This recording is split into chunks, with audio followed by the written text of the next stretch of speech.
Betrayal is one of the most painful experiences a human being can endure. It cuts deeper than any wound, not because of what was done, but because of who did it. The person you trusted. The one you believed in. The one you never saw coming. But here is what nobody tells you in that moment of heartbreak. Betrayal is not your destruction, it is theirs. Every person who has ever stabbed you in the back has already lost something far greater than what they took from you. They lost their integrity. They lost their character. And character, once broken, is the hardest thing in the world to rebuild. You see, life has a way of balancing the scales. Not always immediately. Not always visibly. But always certainly.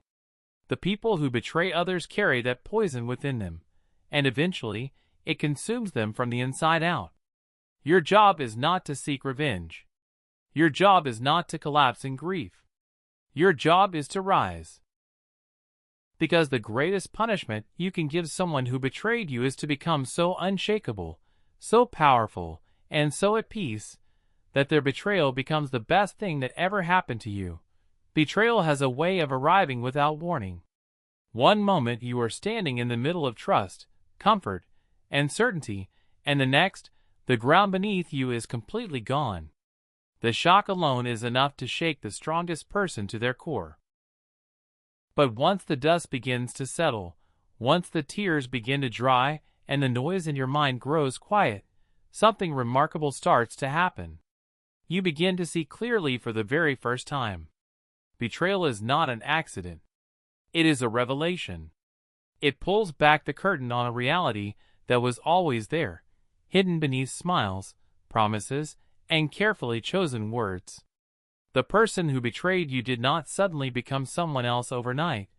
They simply stopped pretending. And as painful as that truth is to accept, it is also one of the most powerful gifts you will ever receive, because now you know. Now you can no longer be fooled by the same face, the same voice, the same presence that once felt so safe. Think about every great moment in your life where you gained wisdom. None of them came from comfort. None of them came from easy days and smooth roads. They came from the moments that broke you open.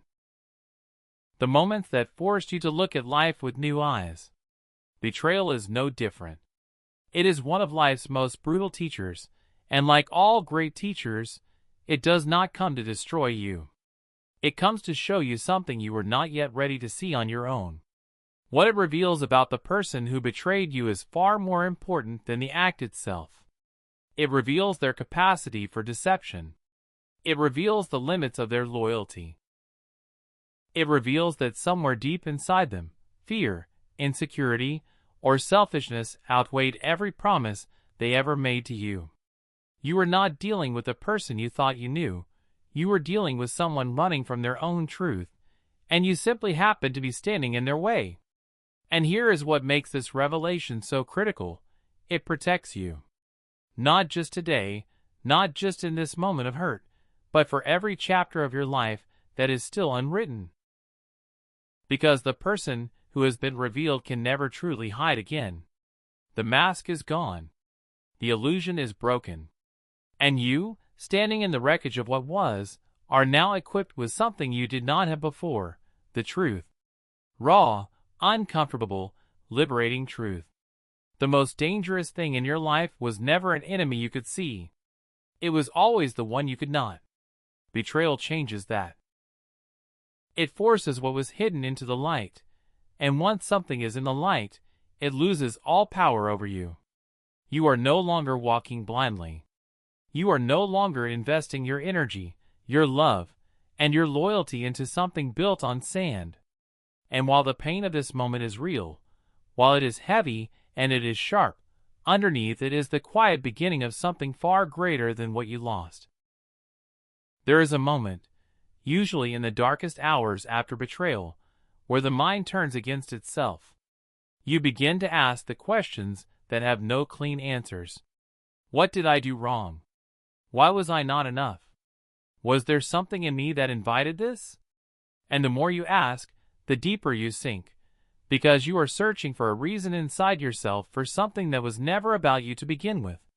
The actions of the person who betrayed you were born in them, not in you. They came from their own unresolved wounds, their own insecurities, their own inability to show up with honesty and courage when it mattered most. People do not betray others from a place of strength. They betray from a place of weakness, from fear of confrontation, from hunger for something they felt was missing, from a character that had not yet been built strong enough to carry the weight of real loyalty. That is their story. That is their limitation. And it was never a reflection of your value. Your worth is not determined by how someone chose to treat you. Read that again, slowly. Because the world will try to convince you otherwise. It will whisper that if you were truly worthy, they would have stayed. If you were truly enough, they would have chosen differently. But worth is not something that can be taken from you by another person's poor decision. Worth is not a vote. It is not a popularity contest. It is not something that rises and falls based on who decides to honor it and who decides to throw it away. Your worth existed before they arrived, and it will stand long after they are gone. What their betrayal truly exposes is the gap between who they presented themselves to be and who they actually are. That gap, that distance between their image and their reality, is where their destruction quietly begins. Because a person who is capable of betraying someone who genuinely trusted them is a person who is not yet whole. They are fractured on the inside, compensating on the outside, and moving through life collecting consequences they do not yet realize they are earning. Every choice leaves a mark. Every act of disloyalty chips away at the foundation of the life they are trying to build. You, on the other hand, showed up fully. You gave what was real. You trusted because you were capable of trust, and that is not a flaw, that is a strength. The ability to open yourself to another human being, to invest genuinely, to believe in something and someone, that takes courage. Not everyone has it. The person who betrayed you certainly did not have it in the way that you did. And while they walked away carrying the weight of what they did, you walk away carrying something far more valuable.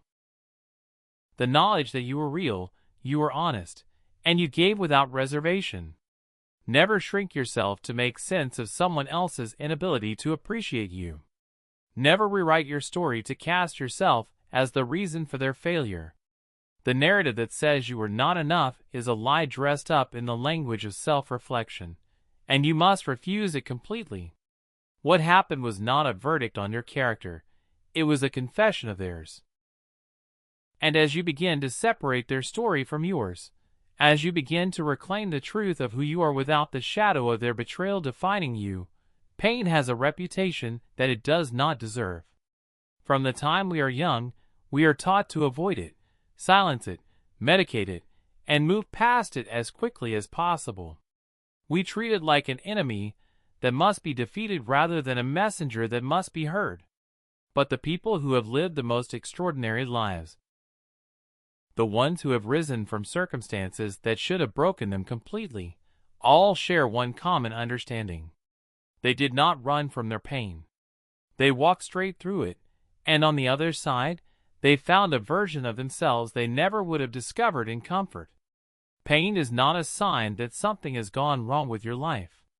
Sometimes it is the clearest sign that something is finally going right, that the illusions are falling away, that the relationships, the situations, the identities that were too small for you are being stripped back to make room for something larger.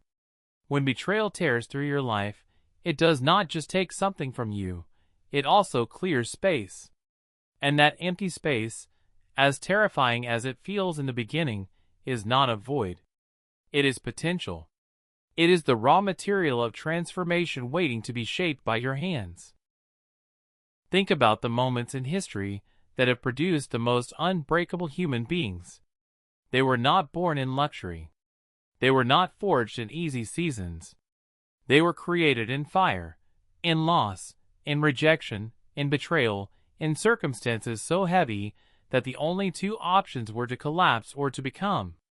And the ones who became something extraordinary made a decision, consciously or unconsciously, to let the pain work for them rather than against them. They picked up what was meant to destroy them and used it as a foundation to build upon.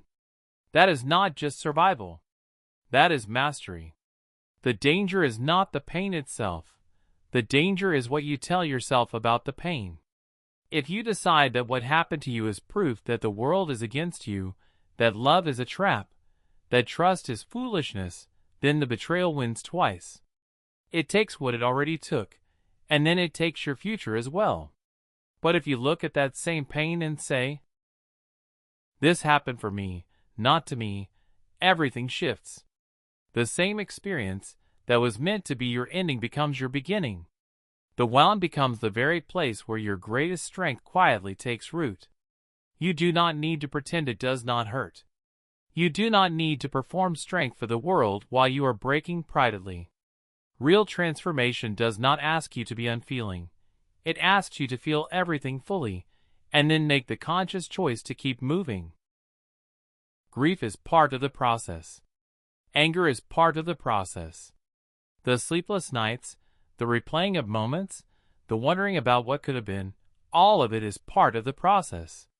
The only thing that separates those who rise from those who stay down is not the absence of pain. It is the refusal to let pain be the final word. There is a version of you that exists on the other side of this, and that version was not built in the good times. It was built right here, in this exact moment, in the middle of everything that feels impossible and heavy and unfair. Every day that you choose to get up, to keep going, to refuse to let this experience define the ceiling of your life, you are adding another layer to an unshakable foundation. The fire that was meant to consume you is slowly, quietly, turning you into something that cannot be burned. And when you finally step into that version of yourself fully, when you look back at this chapter from a place of power and peace, there is something deeply human about the desire for revenge. When someone betrays you, when they take what you gave in trust and turn it into a weapon against you, every instinct inside you wants to respond. You want them to feel what you felt. You want the world to see them for what they truly are. You want justice, loud, visible, undeniable justice.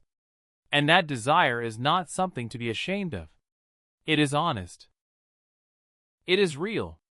But it is also, if you are not careful, the very thing that keeps you chained to the moment that hurts you instead of moving toward the life that is waiting for you. Revenge is a distraction dressed up as justice. Every moment you spend plotting, exposing, or obsessing over what someone did to you is a moment stolen from your own growth, your own healing, your own becoming. The person who betrayed you has already taken enough. Do not hand them your time, your mental energy, and your future on top of everything else. Because here is the truth that the most unshakable people in the world have learned. You do not need to destroy someone who has already begun destroying themselves. You simply need to step back, stay focused, and let time do what it does with absolute precision. Silence is a language that speaks volumes. When you choose not to retaliate, not to lower yourself to the level of the person who hurts you, you are not showing weakness. You are demonstrating a level of self-mastery that most people will never reach. The world is watching more than you realize. And what it sees when you rise quietly, when you rebuild without bitterness, when you move forward with dignity and intention, is something far more powerful than any argument you could have made or any exposure you could have orchestrated. Your life, lived well and lived fully, becomes the loudest statement you will ever make. Success is not just a reward, it is a response. Every boundary you set, every goal you pursue, every morning you choose growth over grief is a declaration that what happened to you did not finish you. It redirected you. And as you begin to build, as the vision becomes clearer, as the work becomes more focused, as the results begin to speak for themselves, something remarkable happens. The person who once held so much power over your emotions begins to shrink. Not because they changed, but because you grew. You outgrew the pain, the anger, and the need for them to understand what they lost. You simply became too focused on your destination to keep looking in the rearview mirror. The greatest revenge is a life they cannot ignore. Not a life performed for their attention, not a life built to spite them, but a life so deeply rooted in purpose, peace, and power that it stands entirely on its own. When you reach that place, and you will reach that place, the satisfaction you feel will have nothing to do with them. It will be entirely yours. Built by your hands, fueled by your pain, and sustained by your decision to never let what they did become bigger than what you are capable of becoming. And while that life is being built brick by brick, while the foundation grows stronger with every passing day, there is one final piece that makes the entire structure unbreakable. Forgiveness is perhaps the most misunderstood word in the human experience. The moment it is mentioned in the context of betrayal, walls go up, defenses rise, and the mind immediately protests. Why should I forgive someone who never even apologized? Why should I release someone who has never acknowledged the damage they caused? And those questions are valid, they are real, and they deserve an honest answer. Because forgiveness was never designed to be a gift you give to the person who hurt you. It is a gift you give to yourself, a key you use to unlock the chains that have been quietly keeping you in the same moment of pain long after the moment itself has passed. Carrying unforgiveness is like drinking poison and waiting for the other person to get sick. Every drop of bitterness you hold onto lives inside your body, your mind, and your spirit, not theirs. They have moved on, they are living their life, and while you remain anchored to the weight of what they did, they are not carrying that anchor with you. Forgiveness does not mean what they did was acceptable. It does not mean you welcome them back, it does not mean you pretend the wound never existed, and it does not mean you owe them any part of your future. It simply means you are no longer willing to let their worst moment continue to define your every next moment. The most unshakable people on this earth are not the ones who were never broken. They are the ones who chose to forgive, to release, and to walk forward with open hands instead of clenched fists. That choice, that single courageous act of letting go, is what separates a life defined by what happened from a life defined by what is possible. When you forgive, you are not erasing the past. You are refusing to let it write the future. You are standing in your full power, reclaiming every piece of yourself that betrayal tried to take, and declaring with every step forward that you are not a victim of your story. You are the author of it. And that is the truth about betrayal. It was never your destruction. It was always your beginning.